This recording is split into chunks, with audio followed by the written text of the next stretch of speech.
خوش آمدید کہتے ہوئے پروگرام کا آغاز اللہ تعالیٰ کے بابرکت نام سے، سورہ اعراف آیات 11، 12 اور 13۔ اعوذ باللہ من الشیطان الرجیم، بسم اللہ الرحمن الرحیم۔ وَلَقَدْ خَلَقْنَاكُمْ ثُمَّ صَوَّرْنَاكُمْ ثُمَّ قُلْنَا لِلْمَلَائِكَةِ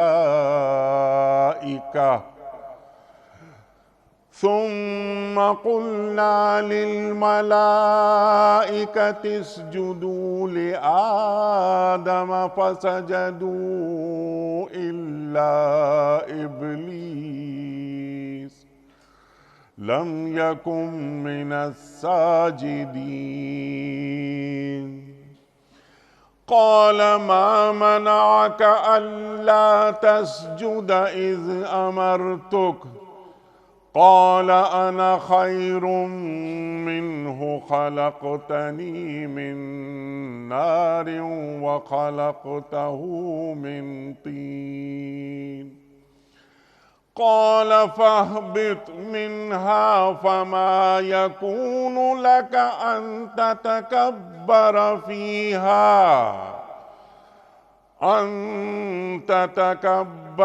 فيها فاخرج إنك من الصاغرين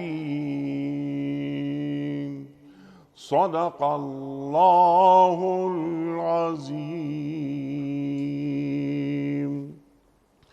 ہم نے تمہاری تخلیق کی ابتدا کی، پھر تمہاری صورت بنائی، پھر فرشتوں سے کہا آدم کو سجدہ کرو۔ اس حکم پر سب نے سجدہ کیا مگر ابلیس سجدہ کرنے والوں میں شامل نہ ہوا۔ پوچھا تجھے کس چیز نے سجدہ کرنے سے روکا جبکہ میں نے تجھ کو حکم دیا تھا؟ بولا میں اس سے بہتر ہوں، تو نے مجھے آگ سے پیدا کیا ہے اور اسے مٹی سے۔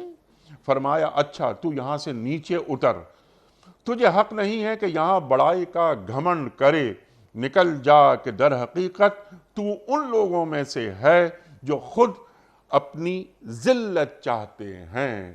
صدق اللہ العظیم۔ خواتین حضرات، محترم قبلہ علامہ سید رضی جعفر صاحب کی خدمت میں اس سے پہلے کہ ہم رکھیں آج کے پروگرام کے حوالے سے پہلا سوال، کوئز، کل کے پوچھے گئے سوال کا درست جواب اور آج کا سوال آپ کی خدمت میں۔ کل کا سوال ہمارا یہ تھا کہ بنی اسرائیل کن کو کہتے ہیں؟ درست جواب حضرت یعقوب علیہ السلام کی اولاد کو۔ آج کا سوال نوٹ فرما لیجئے۔ نجاشی کا تعلق کس مذہب سے تھا؟ یہودیت سے، مسیحیت سے یا آتش پرستی سے؟ جو درست جواب آپ سمجھتے ہوں روانہ فرمائیے۔ ہمارے فون نمبرز ہیں 00922134527 ہمارا دوسرا فون نمبر ہے 009221343009880۔ ہمارا ای میل ایڈریس ps@duniatv.tv، ہمارا SMS کا نمبر 3031 اور ہمارا واٹس ایپ کا نمبر ہے 009232182509194۔ حضرت ارشاد فرمائیے۔ یہ قصہ آدم و ابلیس بار بار آیا ہے قرآن میں، اللہ تعالیٰ نے دہرایا ہے، بتایا ہے پورے ابن آدم کو یا بنی آدم کو کہ دیکھو تمہارے جو اجداد ہیں ان سے کیا غلطی ہوئی تھی، ان کا قصہ کیا تھا، دیکھو ایسے کام مت کرنا۔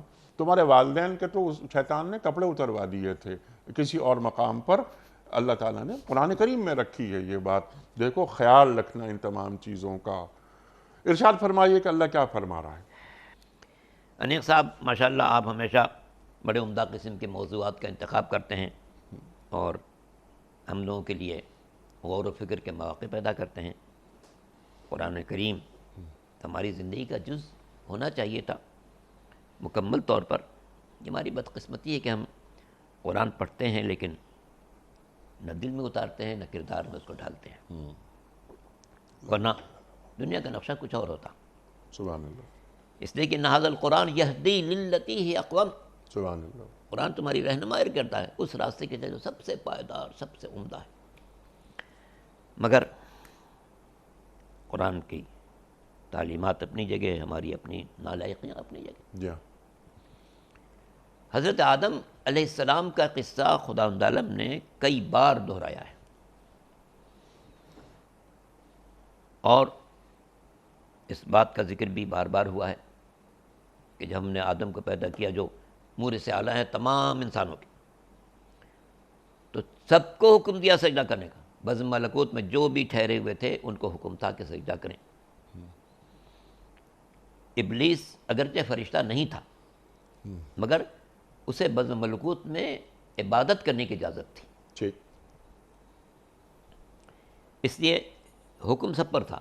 ٹھیک بعض لوگ خیال کرتے ہیں اور بیتو کے طور پر کہہ بھی دیتے ہیں کہ جناب دیکھیے ابلیس جو تھا وہ بڑا فرشتہ تھا اور فرشتوں کا سردار تھا اور ہزاروں برس سے عبادت کی تھی، اور بعض لوگ تو اور بڑھا دیتے ہیں کہ فرشتوں کا استاد تھا، اور یہ سب لوگو باتیں ہیں۔ جی قرآن فرما رہا ہے کہ کانا من الجن، فسق عن امر ربی، وہ جنوں میں سے تھا، ٹھیک بالکل اور دونوں میں بالکل فرق ہے۔ فرشتے نوری مخلوق ہیں، یہ ناری مخلوق ہے۔ جی ہاں فرشتے نور سے پیدا ہوئے ہیں، یہ نار سے پیدا ہوا، آگ سے پیدا ہوا۔ فرشتوں سے غلطی کا امکان نہیں ہے، یہ غلطیوں کو مجسمہ ہے۔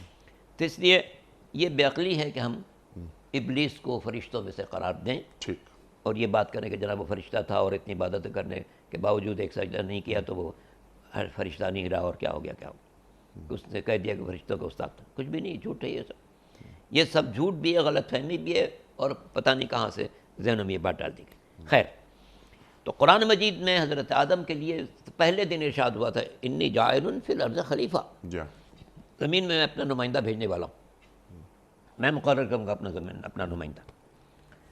اس کے بعد فرشتوں کو حکم دیا زمین سے مٹی لاؤ، مختلف قسم کی مٹی لائی گئی، پیکر بنایا۔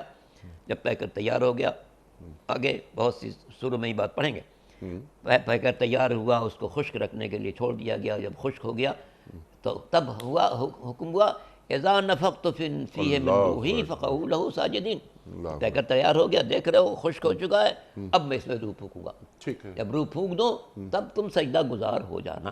سبحان اللہ، جس کو خلیفہ بنایا جا رہا ہے، جی انی جاعل فی الارض خلیفہ، جی۔ تو اللہ تعالیٰ کیا فرما رہا ہے کہ میں نے آدم کو اپنے دونوں ہاتھوں سے بنایا ہے۔ جہاں اپنی قدرت کاملہ سے ان کی تشکیل دی ہے، تو یہ جو دونوں ہاتھ، ظاہر ہے اللہ کے تو ہاتھ نہیں ہیں، ہو پیکر بھی نہیں سکتے۔ ہو بھی نہیں سکتے، تو یہاں اللہ کیا بیان فرما رہا ہے؟ اور یہ طاقت، پوری طاقت آدم کی تخلیق میں پوری توانائی خرچ ہوئی ہے۔ سبحان اللہ سبحان اللہ، باقی کائنات لفظ کن سے پیدا ہوئی ہے، آدم اس اللہ کے خاص قدرت کاملہ سے پیدا ہوئے ہیں۔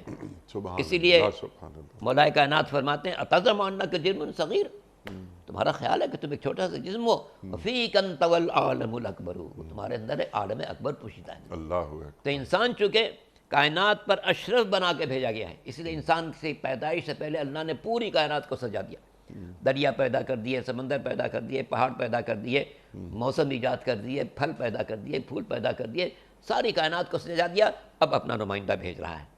اس نمائندے کو بھیجنے سے ارشاد ہوا ہم جب اس میں روح پھونکیں سب سجدہ گزار ہو جانا، تاکہ واضح ہو جائے کہ یہ نمائندہ کس رفیع مقام پر ہے۔ اللہ اکبر، اللہ جس زمین پر نمائندہ بنا رہا ہے اس کو پہلے سجدہ کرا رہا ہے۔ اچھا سجدہ جو ہے ظاہر ہے کہ ہے تو خالق کے لیے صرف، لیکن حکم سجدہ اصل میں حکم خالق کی پابندی ہے۔ جس طرف کہے گا سجدہ کرو تو اس سے ہم سجدہ کریں گے۔ پہلے بیت المقدس کی طرف حکم تھا، ہم بیت المقدس کی طرف سجدہ کرتے تھے، پھر حکم کعبے کی طرف آ گیا، ہم کعبے کی طرف سجدہ کرتے ہیں۔ ایک دور آیا تھا جب مصر میں لوگوں کو حکم تھا کہ اپنے گھروں کو قبلہ قرار دو، فَجْعَلُوا بُيُوتَكُمْ قِبْلَةً، اپنے گھروں کو قبلہ قرار دو۔ حضرت یوسف علیہ السلام کو ان کے ماں باپ نے سجدہ کیا، حکم خالق تھا۔ جی ہاں، تو چونکہ سجدہ حکم خالق کے تحت ہے، جس کے اس نے حکم دیا اس کو سجدہ جائز ہو گیا۔ آدم کو سجدہ کرنے کا حکم دیا، سجدہ جائز۔ جناب یوسف کے لیے سجدہ کا حکم دیا، سجدہ جائز۔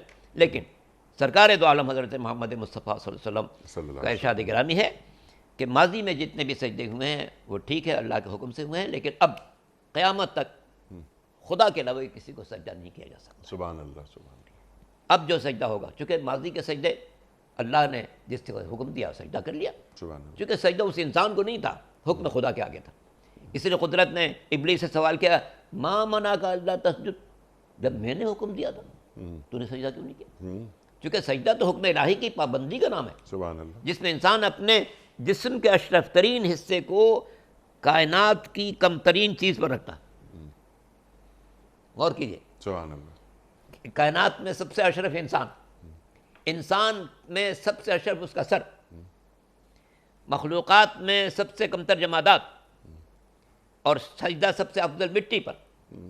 جب خالق دو جہاں حکم دیتا ہے کہ سجدہ کرو، تو انسان جو کائنات میں اشرف ہے اپنے جسم کے اشرف حصے کو موجودات کے کمتر حصے پر رکھتا ہے، خالق کی عظمت کے اعلان کی، سبحان اللہ، کہ میرے مالک میں کچھ بھی نہیں ہوں، میں اس مٹی سے بھی کمتر ہوں، تو نے مجھے شرف عطا کیا کہ مجھے کائنات پر نمائندہ بنا دیا، مسعود اولد بنا دیا۔ یہ بات بھی عجیب ہے، مالک دو جہاں نے کسی بھی انسان کو کسی بڑے سے بڑے فرشتے کے آگے سر جھکانے کا حکم نہیں دیا، لیکن آدم علیہ السلام کی پیدائش ہوئی تو اللہ نے سارے فرشتوں کو حکم دیا ان کو سجدہ کرو، تاکہ انسان اپنے شرف کو سمجھے، اپنے شرف کو سمجھے کہ میں زمین پر آیا ہوں، اللہ کی نمائندگی کرنے آیا ہوں۔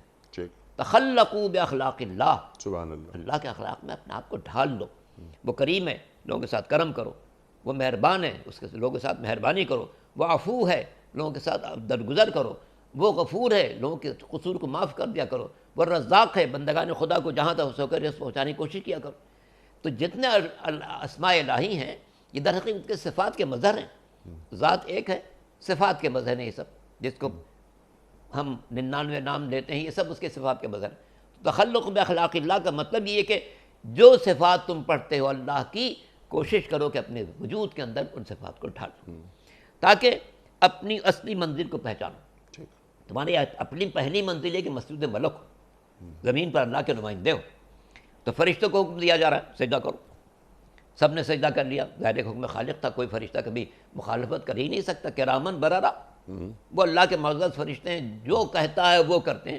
ٹھیک، منہم قیام لا ینتصبون، کچھ حالت قیام میں ہیں تو جھکتے نہیں ہیں، کچھ حالت رکوع میں سر نہیں اٹھاتے، کچھ حالت سجدہ میں اسی طرح پڑے رہتے ہیں، کائنات کی تدبیر بھی کر رہے ہیں، والمدبرات امرا، کچھ ہیں جو کائنات کی تدبیر میں لگے ہوئے ہیں، یہ کہاں بارش ہونی چاہیے، کہاں پر برف باری ہونی چاہیے، کہاں پر زمین کے ساتھ کون سا سلوک ہونا چاہیے، کیسے سبزے کو اگانا چاہیے، یہ سب فرشتے مصروف کام ہیں اس کے، والمدبرات امرا۔ تو فرشتوں کو اللہ نے حکم دیا کہ آدم کو سجدہ کرو، تاکہ انسان کو یہ محسوس رہے کہ اللہ نے مجھے کتنی بڑی ذمہ داری دی ہے، کتنے اور پر پہنچایا ہے، کتنے بڑے مرتبے پر پہنچایا ہے، میں غفلت کر کے ابلیس کی راہوں پر نہ چلوں۔ ٹھیک، ابلیس کا راستہ انحراف کا راستہ ہے، فرشتوں کا راستہ اطاعت کا راستہ ہے۔ مجھے اللہ نے یہ منصب عطا کیا ہے کہ میں مالک کی رضا کے آگے سر خم کروں ٹھیک، اور کبھی نفس امارہ کی شرارتوں میں نہ آنے پاؤں۔ آپ دیکھیے، یہ جو خدا عالم نے آگے چل کے کہا کہ ہم نے کہا تھا کہ اس درخت کے پاس نہ جا، جی ہاں، یہ در حقیقت ایک امتحان انسان کا ایک امتحان ہے کہ دیکھیں اللہ کی ساری نعمتوں کو استعمال کرنے کے ساتھ ساتھ اگر اللہ کسی بات سے روکتا ہے تو انسان رکتا ہے یا نہیں۔ یہ انسان کا بڑا امتحان ہے کہ ہم نے بڑی اتنی نعمتیں دی ہیں، ایک حکم دیا ہے کہ میری مخالفت مت کرو، مگر انسان نالائق کتنا ہے، ساری نعمتیں بھی استعمال کرتا ہے، مخالفت بھی کرتا ہے۔ ٹھیک، خالق کا بندوں سے صرف ایک ہی حکم ہے، میری مخالفت نہیں کرو، ٹھیک، نعمتیں جتنی ہیں سب استعمال کرو، یہ دریا تمہارے لیے، یہ سمندر تمہارے لیے، یہ آفتاب تمہارے لیے، یہ ماہتاب تمہارے لیے، یہ پھولوں کی مہک تمہارے لیے، پھلوں کی مٹھاس تمہارے لیے، موسم کی تبدیلی تمہارے لیے، روز و شب کا نظام تمہارے لیے، بارش تمہارے لیے، سبززار تمہارے لیے، ساری کائنات تمہارے لیے، ہر نعمت استعمال کرو، خالق کی مخالفت مت کرو۔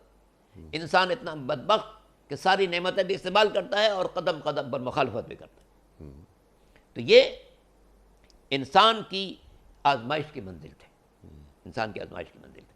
آدم علیہ السلام کو جو منع کیا تھا اس درخت کے پاس مت جانا، وہ کون سا درخت تھا؟ انجیر تھا، زیتون تھا، گندم تھا، انگور تھا، مختلف تفاسیر میں مختلف نام ہیں، لیکن اصل بات یہ کہ یہ انسان کا امتحان ہے ٹھیک، کہ دیکھیں اس کائنات میں ہم انسان کو بہترین نعمتوں سے نواز رہے ہیں، ہماری ایک بات مانتا ہے، یہ نہیں کہ اپنے خالق کی مخالفت مت کرو۔ ٹھیک، جنت کی ساری نعمتیں ان کے حوالے کر دی، ایک شجرے سے منع کر دیا، بس ایک درخت کے پاس نہیں جاتا۔ لیکن جناب انسان ہے، یہ دکھانا مقصود تھا قدرت کا، دیکھو انسان کو ساری نعمتیں دے دیں تب بھی ہمارے ایک حکم کی مخالفت کر بیٹھتا ہے، ٹھیک، اور اس کی مخالفت اسی ابلیس سے بولو ان کی بنا پر۔ چونکہ روایات میں تفاسیر میں یہ بات موجود ہے کہ ابلیس مسلسل کوشش کر رہا تھا کہ درخت کے پاس چلے جائیں، جی اور نہیں جا رہے تھے، پھر آتا تھا پھر آتا تھا پھر آتا تھا، پھر اس نے حوا کے پاس جایا، جناب حوا سے کہا کہ میں خدا کی قسم کھا کے کہہ رہا ہوں، خدا کی قسم کھا کے کہہ رہا ہوں، اس درخت کے پاس جاؤ گے تمہیں یہاں ہمیشہ رہنے کو مل جائے گا۔ ٹھیک ہے، قسم بھی خدا کی کھا رہا ہے۔ ہاں، خدا کی قسم کھا رہا ہوں کہ تم درخت کے پاس جاؤ گے تمہیں جاویدانی زندگی ملے گی اور یہاں ہمیشہ بڑے آرام سے رہو گے۔ چونکہ تفاسیر میں چونکہ آج تک کسی نے اللہ کی قسم جھوٹی نہیں کھائی تھی، تو جناب حوا اس کی قسم کے اعتبار میں آ گئی۔ انہوں نے کہا دیکھیے یہ قسم کھا رہا ہے اور کوئی جھوٹی قسم اللہ کی نہیں کھا سکتا، چلیں ہم بھی کھا لیتے ہیں، ہمیشہ یہی رہیں گے، ٹھاٹ سے دائمی زندگی گزاریں۔ تو یہ جھوٹی قسم کائنات میں پہلی جھوٹی قسم ابلیس نے کھائی انسان کو راستے سے ہٹانے کے لیے۔ اس لیے ہمیشہ یاد رکھنا چاہیے کہ ہر قسم پر اعتبار نہیں کر سکتے ہیں، اس لیے احادیث میں موجود ہے کہ زیادہ قسم کھانے والا جھوٹا ہوتا ہے۔ تو چونکہ اس کے اپنے بات پر اعتبار نہیں رہا تو بار بار قسم کھاتا ہے کہ شاید لوگ اعتبار کر لیں، شاید لوگ اعتبار کر لیں، شاید لوگ اعتبار کریں۔ اس لیے معصوم نے فرمایا اور حدیث میں موجود ہے کہ یہ بہت زیادہ قسم کھانے والا بھی جھوٹا ہوتا ہے۔ تو جناب آدم کو نکلوانے کی اس نے کوشش کی۔ ٹھیک، اچھا یہاں وہ قسم کھا رہا ہے علامہ صاحب، وہاں وہ یہ بھی ترغیب دے رہا ہے کہ آپ میں ملکوتی جو خوبیاں ہیں وہ بھی پیدا ہو جائیں گی اور ہمیشگی بھی مل جائے گی، جاویدانی زندگی، جاویدانی۔ اللہ اکبر۔ آدم علیہ السلام کو اللہ تعالیٰ سجدہ کروا رہا ہے فرشتوں کے ذریعے، تو ملکوتی خوبیاں اس میں کوئی اس کا کوئی یعنی اس میں کیا اٹریکشن ہے کہ انسان، میں مسجود ملائک ہوں، مجھے انسان ہی رہنے دو، تو انسان کا مقام تو بلند ہوتا ہے نا، تو پھر کیوں یعنی قسم کی بات آپ نے فرمائی کہ اسے قسم کھائی، ہاں بالکل اللہ کی قسم کھائی، اللہ اکبر، لیکن یہ جو دو باتیں ہیں مزید ذرا اس کو میں چاہ رہا ہوں آپ واضح کر دیجئے۔ جی، قسم اس نے دو باتوں کھائی تھی، ایک قسم اس بات کی کھائی کہ یہ ساری نعمتیں آپ کو ہمیشہ میسر رہیں گی، اور دوسری قسم یہ کھائی تھی کہ آپ کو مرنا نہیں پڑے گا۔ جی، یہ درخت جو ہے اس کی تاثیر یہ ہے کہ آپ کھائیں گے اور ہمیشہ کے لیے زندہ رہیں گے۔ تو اللہ یہ چاہتا ہے، اللہ نے جو آپ کو منع کر دیا تھا وہ اس لیے کہ آپ کو زمین پر جانا ہے، لیکن اگر آپ اس کو کھا لیں گے، دیکھیے کتنی اچھی نعمتیں ہیں یہاں پر، کیسا اچھا ماحول ہے، کیسی فضا خوشگوار ہے، کتنے پھل ہیں، کیسی نہریں جاری ہیں، آپ ہمیشہ یہاں رہیں گے، آپ ہمیشہ یہاں رہیں گے۔ بس چونکہ اللہ آپ نے نہیں چاہتا ہمیشہ رہیں، اس لیے اس نے کہا کہ بھئی اس میں سے مت کھانا، لیکن میں آپ کو قسم کھلا رہا ہوں، قسم کھا کے کہہ رہا ہوں کہ اگر آپ کھا لیں گے تو آپ ہمیشہ رہیں گے۔ تو دو باتوں کو اس نے کہا تھا، ملوکی بات میں نے پڑھی نہیں ہے، دو باتوں کو اس نے قسم کھائی تھی، ایک تو یہ ہے کہ آپ ہمیشہ ایک لمبی زندگی ہمیشہ کی آپ کو مل جائے گی، دوسری کہ یہ ساری نعمتیں بھی جاویدہ ہو جائیں گی، ٹھیک ہے، عارضی نہیں رہیں گے، آپ کے لیے ہمیشہ کے لیے ہو جائیں گی۔ چونکہ جھوٹی قسم آج تک کسی نہیں کھائی تھی، اس لیے جناب حوا اس قسم پر اعتبار کر بیٹھی، جناب آدم کو لے کر گئیں، پھل کو چکھ لیا، لباس اتر گیا۔ ٹھیک ہے، اچھا یہاں لیکن اب کیونکہ ہم ذرا یہ آیات ہم چاہتے ہیں کہ یہ مکمل کر لیں، انا خیر منہ کی بات ہوتی ہے، سجدہ کیوں سجدہ نہیں کیا تو نے ابلیس؟ میں بہتر ہوں، میں بہتر ہوں، کیوں بہتر ہوں؟ خلقتنی من نار وخلقتہ من طین، مجھے اے اللہ تو نے آگ سے پیدا کیا ہے اور اسے مٹی سے، اس لیے میں بہتر ہوں۔ تو کیا آگ مٹی سے افضل ہوتی ہے؟ یہ خود ایک احمقانہ بات ہے، اسی لیے آپ دیکھیں سورہ جن میں جنوں کا جو وفد آیا تھا پیغمبر اسلام کے پاس، اس نے ابلیس کے بارے میں کہا تھا کان سفیہنا یقول علی اللہ شططا، وہ ہمارا بیوقوف تھا جو اللہ کے سامنے بکواس کر رہا تھا۔ تو انہوں نے بھی اپنے ابلیس کو جو ان کا سردار ہے سفیہ کہا ہے، بیوقوف کہا ہے۔ یہ کمل ہے، حماقت ہے۔ آپ دیکھیں مثلا گندم کا دانہ ہم آگ میں ڈالیں، آگ اس کو فنا کر دے گی، اسی دانے گندم کو زمین میں ڈالیں، زمین سے پودا اگا دے گی۔ سبحان اللہ۔ تو یہ تو حماقت ہے کہ آگ کو بہتر قرار دیا جائے مٹی سے۔ مٹی زندگی دیتی ہے، آگ فنا کرتی ہے۔ آگ سے فائدہ اٹھانے کے لیے بیچ میں کسی چیز کو لانا پڑے گا۔ ہم کھانا پکانے کے لیے بھی یا پتیلی رکھیں گے یا توا رکھیں گے تاکہ اس کا بس یہ گرم ہو تب ہماری چیز پکے گی، ورنہ ڈائریکٹ آگ میں ڈال دیں خنا ختم کر دے گی۔ تو آگ فنا کرنے والی چیز ہے، مٹی وجود عطا کرنے والی چیز ہے، نمو پیدا کرنے والی چیز ہے۔ تو شیطان کا یہ فلسفہ بھی، شیطان کا یہ کہنا بھی ایک مغالطہ تھا ٹھیک ہے، کہ آگ جو ہے وہ بلند ہے، آگ بالکل بلند نہیں ہے، آگ کمتر ہے، اس لیے کہ آگ ڈائریکٹ جلا دے کے ختم کر دیتی ہے، مٹی ڈائریکٹ نمو عطا کر دیتی ہے، اس لیے اللہ نے آدم کو مٹی سے پیدا کیا ہے، شیطان کو آگ سے پیدا کیا ہے، اور یہ در حقیقت ایک امتحان ہے بنی نوع انسان کا۔ ٹھیک، اے بنی نوع انسان، دیکھو تمہارے سامنے آدم بھی ہیں، تمہارے سامنے ابلیس بھی ہے، ہم نے آدم کو خیر کا نمائندہ بنایا، ابلیس شر کا نمائندہ ہے، تمہاری پوری زندگی میں خیر بھی سامنے آئے گا، شر بھی سامنے آئے گا، ہم انبیاء کو بھیجیں گے، تمہیں بتاتے رہیں گے خیر کا راستہ کون سا ہے، شر کا راستہ کون سا ہے۔ سبحان اللہ، سبحان اللہ۔ پہلی غلطی کہ اللہ تعالیٰ کے حکم کی اطاعت نہیں کی، سمینا و اطانا، سماعت کرنی ہے اور اطاعت کرنی ہے۔ دوسری کہ دلیل بودی لے کر آیا جا کہ انا خیر منہ، جا میں آگ سے پیدا ہوا ہوں یا آدم مٹی سے، میں سجدہ کیوں کروں اس کو؟ وجہ کیا تھی؟ استکبار، تکبر، ابا واستکبرا وکان من الکافرین، میں سجدہ کروں، میں سجدہ نہیں کروں گا۔ تو یہ استکبار، یہ تکبر، ذرا اس پہ گفتگو آپ فرمائیے۔ پھر اللہ تعالیٰ نکال رہا ہے کہ تو جا زمین پر، یہ کہاں سے نکالا جا رہا ہے؟ آسمان سے یا جنت سے؟ تکبر عزازی راخار کر، جی، بقار مذلت گرفتار کر، ہمیشہ کے لیے اس کے تبر۔ اس لیے تکبر جو ہے وہ بدترین جرائم میں سے شمار کیا گیا جی ہے۔ ہاں، تکبر جو انسان کو اپنے آپ کو سب سے بڑا سمجھنے لگے، جبکہ انکساری انسان کو انتہائی بلندی پر فائز کرتے۔ ایک قصہ یاد آ گیا، حضرت آدم علیہ السلام سے خدا عالم نے ایک روز طور پر کہا، اے آدم، حضرت موسیٰ علیہ السلام سے، اے موسیٰ، جب اگلی دفعہ آنا تو مجھے کائنات کی بہت کم ترین چیز کا تذکرہ میرے سامنے کرو، کہ جتنے چیزیں تم نے دیکھی ان میں سب سے بیکار اور سب سے خراب مخلوق کون سی؟ سب طرف دیکھا، کہا کہ کس کو، اس کو برا کہوں؟ نہیں، کیسے کہہ سکتا ہوں، اس کو برا کہوں، اس کو برا کہوں۔ ایک روز گزر رہے تھے تو ایک کتا مرا ہوا پڑا تھا، اور اس میں سے کیڑے مکوڑے ادھر ادھر، کہ نہیں شاید یہ ہو سکتا ہے، اللہ نے جو مجھ سے پوچھا ہے شاید یہ ہو سکتا ہے، ذہن میں رکھا کہ شاید یہ ہو سکتا ہے۔ پھر گئے طور پر، قدرت نے پوچھا، موسیٰ سوال کا جواب لائے ہو؟ کہ لے جی لایا ہوں۔ کیا ہے؟ سب سے کمتر میرا نفس ہے۔ نہیں، سب سے کمتر میرا نفس ہے۔ قدرت نے کیا فرمایا؟ اے موسیٰ، تمہارے ذہن میں خیال آیا تھا اس کتے کو دیکھ کر جو مرا ہوا تھا اور کیڑے اس کو کھا رہے تھے، کہ تمہارا خیال آیا تھا کہ میں اس کو برا کہوں، اگر تم اس کو کہہ دیتے تو تمہارا مرتبہ گھٹ جاتا۔ اللہ اکبر۔ تو یہ انکسار انسان کو سب سے زیادہ اللہ کو انکسار پسند ہے، کہ جناب موسیٰ نے انکساری سے کام لیا کہ نہیں، کوئی چیز مجھ سے کمتر کوئی چیز ہے ہی نہیں، میں سب سے کمتر ہوں۔ اللہ اکبر، ان النفس لامارۃ بالسوء، اللہ اکبر۔ یوسف علیہ السلام فرمایا، جناب کہ یہ نفس ہے جو برائیوں کی مسلسل اللہ ترغیب دیتا ہے۔ اکبر۔ تو جناب انسان کو پیدا کیا گیا زمین پر، اور انا ہدیناہ النجدین، دونوں راستے بتائیں۔ انبیاء کا کام کسی انسان کو پکڑ کے راستے پر لانا نہیں ہے، لست علیہم بمسیطر، جی ہاں، اے پیغمبر آپ کا ہم نے داروغہ نہیں بنایا۔ اور اسی لیے ہم تاریخ کے تسلسل میں یہ بات کہہ سکتے ہیں کہ کسی نبی نے کسی انسان کو کلمہ پڑھنے پر مجبور نہیں کیا، ٹھیک ہے، لا اکراہ فی الدین، دین میں کبھی جبر راہی نہیں۔ ٹھیک، اب پیغمبر کا کام پہنچا دینا ہے، دونوں راستے دکھا دینا۔ یہ عجیب بات ہے، دونوں راستے دکھانا عجیب بات ہے۔ سفر معراج پر سرکار دو عالم حضرت محمد مصطفیٰ صلی اللہ علیہ وسلم تشریف لے گئے تو اللہ نے دونوں چیز دکھائی، جنت بھی دکھا دی، جہنم بھی دکھا دی۔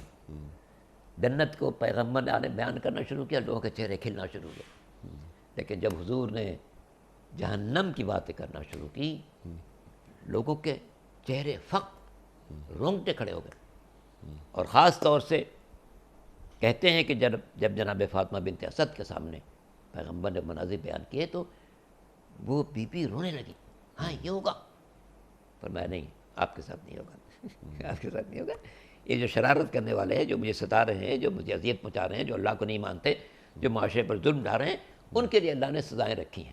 ٹھیک، تو جنت و جہنم یہ دونوں واقعتیں ہیں، حقیقتیں ہیں، خیالی باتیں نہیں ہیں۔ ٹھیک، انسان کے اوپر منحصر ہے کہ اپنے آپ کو جنت کا حقدار بنا رہا ہے یا جہنم کا حقدار بنا رہا ہے. سبحان اللہ. اور اس کو مہمیز کرنے کے لیے عقل خود فیصلہ کرنے والی تھی کہ جنت بہتر یا جہنم بہتر، لیکن عقل کو مہمیز کرنے کے لیے انبیاء بھیجے، مرسلین بھیجے، ہادیان برحق بھیجے. اور ایک عجیب بات اب بھی غور کیجیے گا، ہر نبی خاندان کے اعتبار سے معزز، صورت میں حسین، سیرت میں پاکیزہ، کردار میں بلند، گفتار میں انتہائی شائستہ، تاکہ بنی نوع انسان کے لیے اٹریکشن کے جو اسباب ہیں سب فراہم کر. کتنا اچھا انسان ہے، چلو اس سے ملاقات کرتے ہیں، دیکھو چہرہ کتنا پیارا ہے، باتیں کتنی اچھی ہیں، انداز کتنا پیارا ہے. لیکن بنی نوع انسان کی اپنی بدقسمتی، جیسے اللہ نے محاسن کا نمونہ بنا کر بھیجا، اس کی بات سننے کے بجائے اس کو پتھر مارتے ہیں. یہ انسانیت کی بہت بڑی کمزوری ہے. تو بنی نوع انسان زمین پر آئے تھے اللہ کی نمائندگی کرنے کے لیے، تاکہ اللہ کے صفات کو عام کیا جائے. اور اسی لیے اللہ نے جن انبیاء کو بھیجا انہیں اپنی صفات کا کامل ترین نمونہ بھیجا، اور آخر میں اسے بھیجا جو اکمل ترین نمونہ ہو سکتا تھا. اس لیے ارشاد کا لقد کان لکم فی رسول اللہ اسوۃ حسنہ، سبحان اللہ. تمہارے حضور کی زندگی بہترین نمونہ ہے. اپنی زندگی کو کا جائزہ لو، دیکھو کہاں کہاں حضور کے راستے سے ہٹ کر چل رہے ہو، ٹھیک ہے، ہاں چھوڑ دو، سبحان صحیح اللہ. راستے پر اور چلو. تکبر سے گریز کرو، کیونکہ تکبر ایک شیطانی وصف ہے. جا اللہ کے رسول صلی اللہ علیہ وآلہ وسلم کا یہ قول یاد آ رہا ہے، دعا سکھائی اللہ تعالیٰ کے رسول نے ہمیں. آپ کیا فرما رہے ہیں کہ اے اللہ تو مجھے میری نگاہوں میں چھوٹا اور سامنے والے کی نگاہوں میں بڑا بنا دے. اللہ اکبر. یہ اللہ کے رسول صلی اللہ علیہ وآلہ وسلم ہمیں سکھا ایک رہے بات مجھے یاد آ گئی، شاید میں نے کبھی آپ سے ذکر کی تھی. ہیں. ارشاد. جس زمانے میں میرا آپریشن ہوا تھا تو جو ملک کے بہت ہی نامور پروفیسر صاحب ہیں جی مجھ سے باتیں کرنے لگے کچھ. میں نے کہا جناب دیکھیے، میں ہوں لکیر کا فقیر. ٹھیک. ہیں آپ تو ممبر پر اتنی اچھی باتیں کرتے ہیں، روشن خیالی کی بات کرتے ہیں، آپ کیسے لکیر کے فقیر؟ میں نے کہا نہیں، جب میں کوئی کام شروع کرنا چاہتا ہوں ایک لکیر کھینچتا ہوں، جی ہاں. اگر حضور تک پہنچ گئی تو میں سمجھتا ہوں یہ صحیح ہے. اگر بہو نہ رسیدی تمام بول حدیث. اللہ اکبر. جیسے بندے مومن کا فرض ہے اللہ اپنے ہر عمل میں سوچے کہ میں ایک لکیر کھینچ رہا ہوں، یہ لکیر حضور تک پہنچ رہی ہے یا نہیں پہنچ رہی؟ پہنچ گئی صحیح کام ہے، نہیں پہنچی غلط کام ہے. اللہ اکبر. اللہ اکبر. تو یہ استکبار، شیطان یہاں تکبر کر رہا ہے، اور تکبر کی وجہ سے وہ نکالا جا رہا ہے. اللہ تعالیٰ اسے بھیج رہا ہے. کہاں سے بھیج رہا ہے؟ آسمان سے یا جنت سے؟ جہاں تفاسیر کے حساب سے وہ جنت آسمان میں تھی. ٹھیک. جنت آسمان میں تھی، کسی بلند مقام پر تھی، تو وہ حکم ہوا کہ اب یہاں سے اترو، ٹھیک. کیونکہ ہم نے اس جگہ کو ان چیزوں سے پاک رکھا ہے جن میں نافرمانی کا شائبہ ہو سکتا ہے. ٹھیک ہے. ابلیس تو نے سجدے سے نافرمانی کی، تم بھی اتر جا. آدم تم نے درخت کے معاملے میں نافرمانی کی، تم بھی اتر جاؤ. اہبطوا، سب جاؤ، بعضکم لبعض عدو، ایک دوسرے کے دشمن ہو. دشمن رہو گے. اور اے بنی آدم چوکنا رہنا، انہ لکم عدو مبین، اللہ. تمہارا کھلا دشمن ہے. ایسا نہ ہو کہ جس طرح اس نے تمہارے مور سے اعلیٰ ابا جان کو ستایا، تمہیں بھی ستائے. ہوشیار رہنا. فخذوہ عدوا، اسے اپنا دشمن سمجھو. وہ تمہارا دشمن ہے، اسے دشمن سمجھو.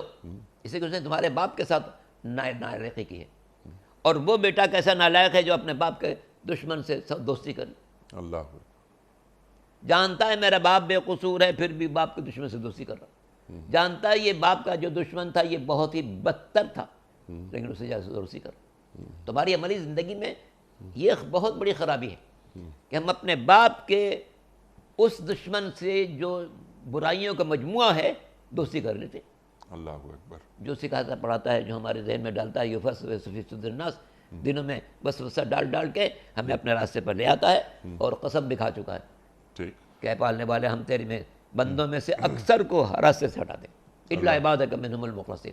ہاں جو تیرے مخلص بندے ہیں وہ میرے شرارتوں سے محفوظ رہیں گے، باقی سب کو میں ڈالوں گا اسی راستے پر. اور اس کے چیلے یہ کام کرتے رہتے ہیں. شیاطین الجن والانس، جنوں میں بھی ہیں اس کے چیلے، اور انسانوں میں بھی ہیں.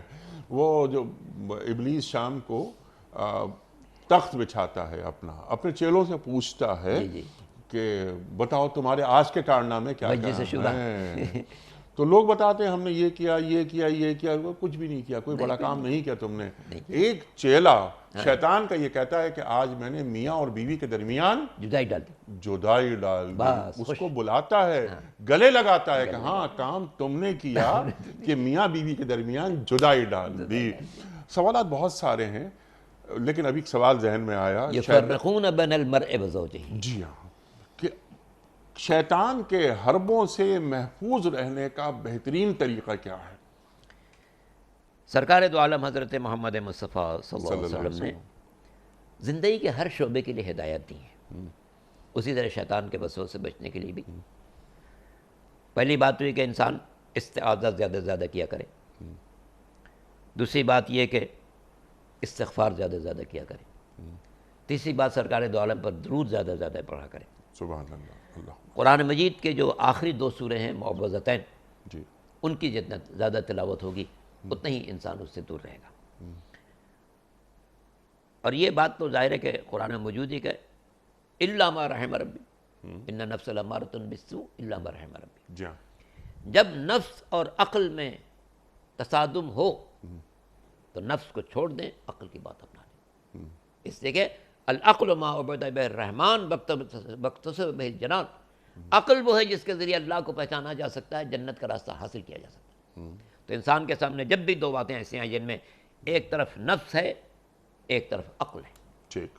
ایک خوبصورت لڑکی جا رہی ہے، نفس چاہتا ہے کہ اس کو دیکھتا رہوں، عقل کہتی نہیں بھائی یہ تو اچھی بات نہیں ہے، عقلی بات مانو، نفس کی بات نہ مانو. ٹھیک. تو نفس اور عقل کے جنگ رہے گی. اس لیے کہ ان نفس لامارۃ بالسوء، نفس جو ہے انسان کو بہت زیادہ ترغیب دیتا ہے برائیوں کی، الا ما رحم ربی، سوائے سے کہ اللہ پروردگار ہو. عقل جو ہے انسان کو دانشمندی بتاتی ہے. تو اس سے جہاں نفس اور عقل میں تصادم ہو وہاں عقل کی بات مانیں. اور عقل ہی کو مہمیز کرنے کے لیے انبیاء آئے، مرسلین آئے، ہادیان برحق آئے، خاصان خدا. یہ روایات موجود ہیں سرکار دو عالم سے بھی اور بعد کے بزرگان سے بھی کہ انبیاء آئے عقل انسانی کو مزید تکمیل کی منزل تک پہنچانے کے لیے.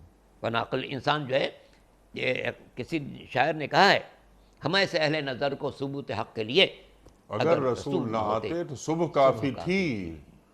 کہ جس طرح رات کی تاریکی کے بعد صبح نمودار ہوتی ہے، اسی طرح بنی نوع انسان کی جہالتوں کے بعد اللہ کی طرف سے ایک نمائندہ آنے والا ہے جو روشنی کا پیکر ہوگا.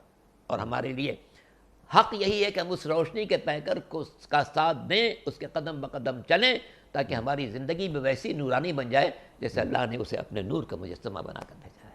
سبحان اللہ. تو کی محمد سے وفا تو نے تو ہم تیرے ہیں، یہ جہاں چیز ہے کہ صلی اللہ علیہ وسلم. لوح و قلم تیرے ہیں. سبحان اللہ. سبحان اللہ. تو شیطان سے محفوظ رہا جائے، اور جس طرح آپ نے فرمایا کہ معوذتین اس کی تلاوت ہوتی رہے، اور اعوذ باللہ من الشیطان الرجیم یہ پڑھتا رہے آدمی، آیت الکرسی پڑھتا رہے، روزانہ پڑھے اور اللہ تعالیٰ سے مدد طلب کرتا رہے.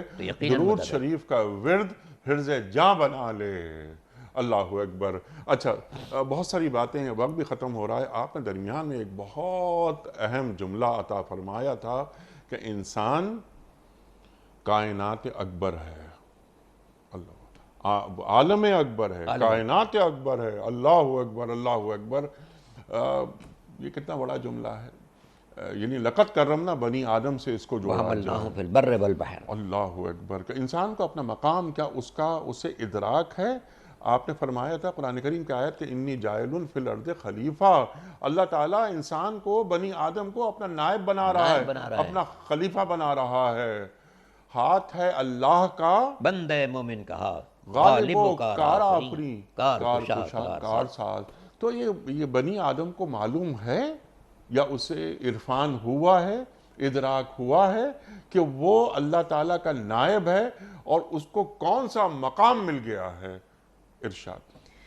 حقیقت یہ ہے کہ انبیاء کی آمد اسی مقصد کے لیے تھی کہ انسان کو بتایا جائے کہ اس کا مقام کیا ہے، مرتبہ کیا ہے. لقد خلقنا الانسان فی احسن تقویم.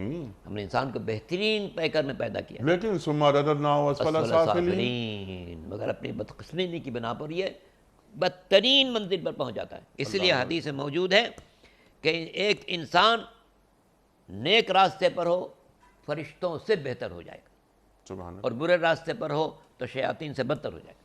اور ہم تاریخ میں دیکھتے ہیں وہ نمرود ہو، وہ شداد ہو، وہ فرعون ہو، یا اس قسم کے ظالمین جو انبیاء کو قتل کرنے پہ آماد ہو جاتے تھے. ایک ایک دن میں کتنے کتنے پیغمبروں کو بنی اسرائیل کے اوباش لوگوں نے قتل کیا ہے. ٹھیک. کتنی اذیتیں پہنچاتے تھے. یہ لوگ کیا قصور تھا ان انبیاء کا جو کہتے تھے بھئی مخلوق کو خالق مت مانو، خالق کو خالق مانو. یہ جملہ اس بات کا حقدار ہے کہ ہم اس کو پتھر مارے، قتل کر دیں. بعض انبیاء کو آرے سے چیر دیا گیا. جی ہاں.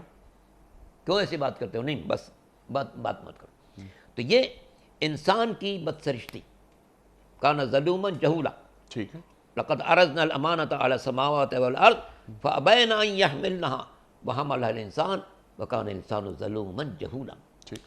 یعنی اللہ نے مرتبہ کتنا بنا کیا تھا کہ پوری کائنات کا امانت دار بنایا تھا اس کو، اور اس نے اپنے آپ کو کہاں گرایا؟ کان ظلوما جہولا. ظلم بھی اور جہل بھی. ٹھیک ہے. تو ظلم کا راستہ بھی جہل سے نکلتا ہے، جہل کا راستہ بھی ظلم سے نکلتا ہے. تو کان انسان ظلوما جہولا. تو انسان کے اوپر فرض ہے قرآنی آیات کو پڑھے، پھر دیکھے کہ اللہ نے بحیثیت انسان کہاں کہاں اس کا تذکرہ کیا ہے، سبحان اللہ. اور بحیثیت انسان اس کی کیا منزلت بیان کی ہے، اور کہاں کہاں ٹھوکر کھانے کی بنا پر انسان گرتا ہے. ان تمام اگر مطالب کو پیش نظر رکھیں، قرآن کا جزء زندگی بنائے، گر تمی خواہی مسلمہ جیستن نیست ممکن جز بخورا زیستن. تو قرآن کو جزء زندگی بنانا اہم ترین فریضہ ہے ہر اس انسان کا جو لا الہ الا اللہ محمد رسول اللہ پڑھتا. سبحان اللہ. سبحان اللہ. اس کو معرفت ہو، اسے یہ عرفان حاصل ہونا چاہیے کہ میرا مقام اس کائنات میں کیا ہے، میں اللہ کا نائب کیوں بنایا گیا ہوں، میری ذمہ داریاں کیا ہیں. آپ نے ارشاد فرما دی بات.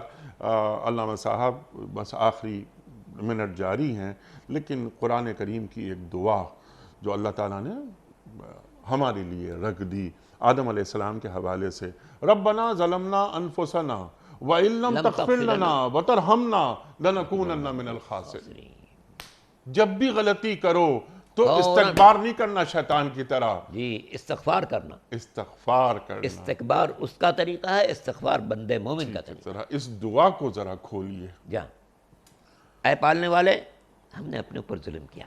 تو نے کہا تھا کہ درخت کے پاس مت جاؤ، مگر اس کی بات میں آ گئے، ہم درخت کے پاس چلے گئے.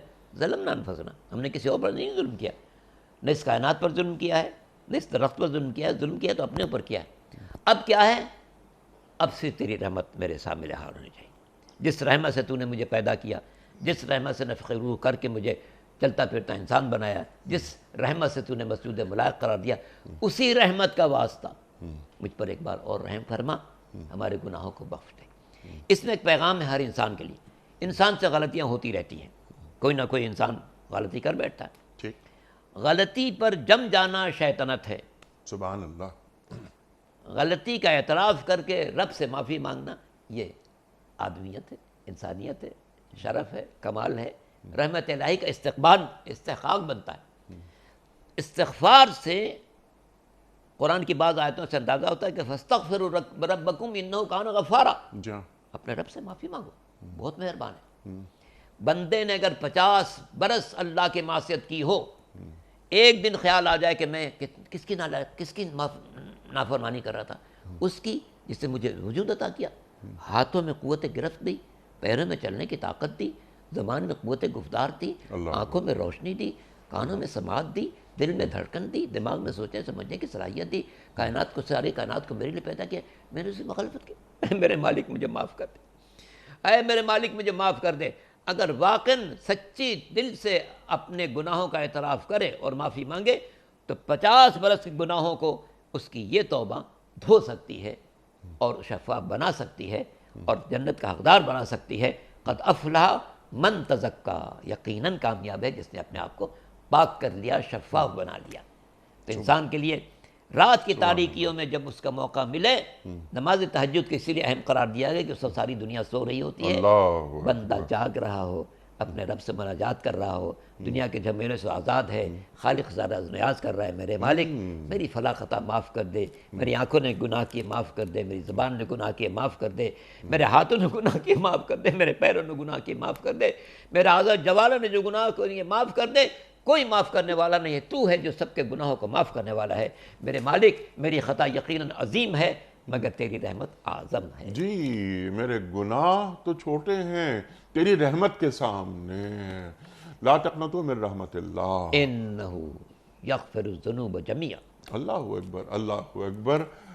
یعنی یہ بھی نہیں سوچنا چاہیے انسان کو کہ میرے گناہ اتنے زیادہ ہو گئے ہیں تو اللہ کیسے معاف کرے گا یہ ان کبھی نہیں گناہوں سوچا کو۔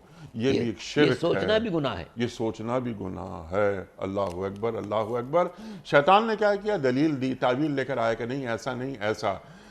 حضرت آدم علیہ السلام دعا مانگ رہے ہیں، ربنا ظلمنا انفسنا وان لم تغفر لنا وترحمنا لنکونن من الخاسرین۔ نقصان خود اللہ اٹھائیں گے، اکبر، خود نقصان اٹھائیں گے۔ معاف کر دے ہمیں ورنہ نقصان ہوگا ہمیں۔ قرآن کریم ایک اور جگہ فرماتا ہے، یہ انسان ایک جو بندہ مومن ہوتا ہے، وَلَمْ يُصِرُّوا عَلَى مَا فَعَلُوا، فعلو ہو، یہ اصرار نہیں کرتے اصرار نہیں کرتے، بلکہ فوراً توبہ کرتے۔ توبہ کرتے، میرے مالک معاف کرتے۔ اللہ اکبر، اللہ اکبر۔ یہ انسان کا وطیرہ ہے۔ انہ کان غفارا، اللہ غافر نہیں، غفار، سبحان بہت زیادہ معاف کرنے والا، سبحان اللہ، سچے دل سے ہو۔ سبحان اللہ، سبحان اللہ۔ علامہ صاحب بہت ساری گفتگو مزید ہو سکتی ہے لیکن وقت یہاں مکمل، بالکل وقت کا پتہ ہی نہیں چلا، ایسی گفتگو آگے بڑھی۔ اللہ تعالیٰ آپ کو ہمیشہ اچھا رکھے، بہت دعائیں ہیں۔ خواتین و حضرات، وقت یہاں مکمل ہوا ہمارے آج کے پروگرام کا۔ اللہ تعالیٰ ہمارے علماء کو سلامت رکھے۔ تشریف لاتے ہیں اور آپ دیکھیے کہ قرآن کریم کی یہ تفسیر کس طرح علامہ صاحب نے ہم تک منتقل کی۔ کوئز، کل کا سوال ہمارا یہ تھا کہ بنی اسرائیل کن کو کہتے ہیں؟ درست جواب حضرت یعقوب علیہ السلام کی اولاد کو۔ آج کا سوال نوٹ فرما لیجئے۔ نجاشی کا تعلق کس مذہب سے تھا؟ یہودیت سے، مسیحیت سے یا آتش پرستی سے؟ جو درست جواب آپ سمجھتے ہوں روانہ فرمائیے۔ ہمارے فون نمبرز ہیں 0092213452709۔ ہمارا دوسرا فون نمبر ہے 009221343000980۔ ہمارا ای میل ایڈریس ps@dunyatv.tv، ہمارا SMS کا نمبر 3031 اور ہمارا واٹس ایپ کا نمبر ہے 00923258250194۔ حضرت ایک پرچی نکال کر اعلان فرما دیجئے کہ آج کے ونر کون ہیں اور ہم کن کی خدمت میں یہ دینی کتب کا گفٹ ہیمپر روانہ کر رہے ہیں۔ آج کے ونر ہیں عبید الرحمن فرام رحیم یار خان۔ عبید الرحمن صاحب رحیم یار خان سے آپ کی خدمت میں دنیا ٹی وی کی جانب سے دینی کتب پر مشتمل گفٹ ہیمپر آپ کے گھر بذریعہ کوریئر ہم روانہ کر رہے ہیں۔ آپ کو بہت بہت مبارک ہو۔ یہ چھوٹا سا ایک سلسلہ ہے دینی معلومات کے فروغ کے لیے، ہم نے جاری رکھا ہوا ہے۔ کچھ سوالات ہوتے ہیں دینی اور بہت ساری پرچیاں یعنی درست جوابات آتے ہیں، وہ پرچیاں یا بال میں آ جاتی ہیں۔ ایک ونر کو ہم روزانہ کتابیں بھجواتے ہیں تاکہ ابلاغ ہو دینی معلومات کا۔ وقت مکمل ہوا اور پیام صبح کا اختتام ہوتا ہے روزانہ ایک قول پر، اور وہ قول ہوتا ہے صاحب نہج البلاغہ امیر المومنین حضرت علی مرتضیٰ کرم اللہ وجہہ کا۔ آپ فرماتے ہیں، سبحان اللہ سبحان اللہ، کیا قول ہے کہ بات کرو تاکہ پہچانے جاؤ، کیونکہ آدمی اپنی زبان کے نیچے پوشیدہ ہے۔ پوشیدہ ہے، واہ واہ واہ۔ بات کرو تاکہ پہچانے جاؤ، کیونکہ آدمی اپنی زبان کے نیچے پوشیدہ ہے۔ سبحان اللہ، سبحان اللہ، سبحان اللہ۔ اپنے میزبان انیق احمد کو کل تک کے لیے اجازت، خدا حافظ۔